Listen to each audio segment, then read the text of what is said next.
So, who dressed you this morning, Daner? Well, I did, thank you. Why, something wrong? No, just wondering if you had any alternatives to that shirt. Oh, give me a break, Carrie. I'm just kidding.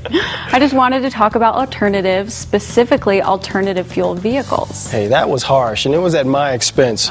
I'm sorry, Daner. But in their quest to reduce the use of fossil fuels and harmful exhaust emissions, automakers will have a number of alternatives for us very soon. The first alternative fuel vehicle I want to talk about is already available. Flex fuel vehicles can run on gasoline or on E85 fuel. E85 is a mixture of 85% ethanol and 15% gasoline. The ethanol is made from corn. Isn't that pretty cool? The benefits are using less petroleum and reduced pollution. The drawbacks are that E85 gets lower fuel economy and that when gas prices are low, E85 can be more expensive than just straight gasoline. Wow. You know, you should only use E85 if you have a flex fuel compatible engine. Flex fuel vehicles have special seals and gaskets that can stand up to the high alcohol content of E85. Using E85 in a regular engine can lead to gas leaks and fires. Not good. Definitely not good. Diesel engines have been around for a long time though. Modern diesels are very refined and fuel efficient. Diesel fuel can be made from renewable sources like vegetable oil. Diesel fuel from algae and sunlight is reported to be pretty close to being commercially viable. Wow. You know, there are also a number of natural gas vehicles on the road. Gasoline engines are adapted to run on compressed natural gas. It's less expensive than gasoline and burns very cleanly.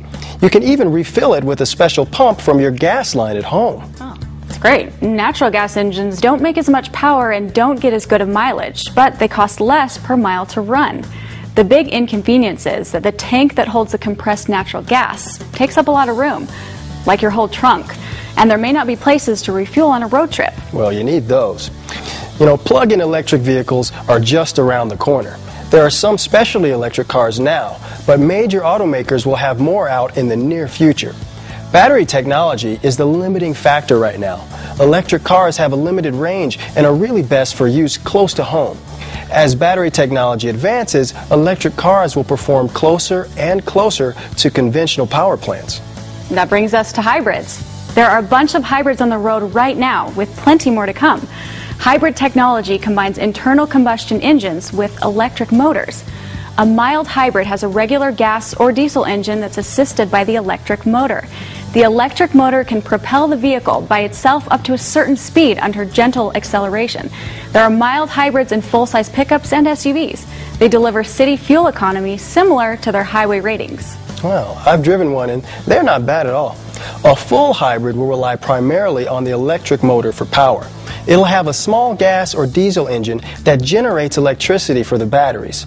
Both kinds of hybrids may have brakes that generate electricity when they're used. This is very helpful around town.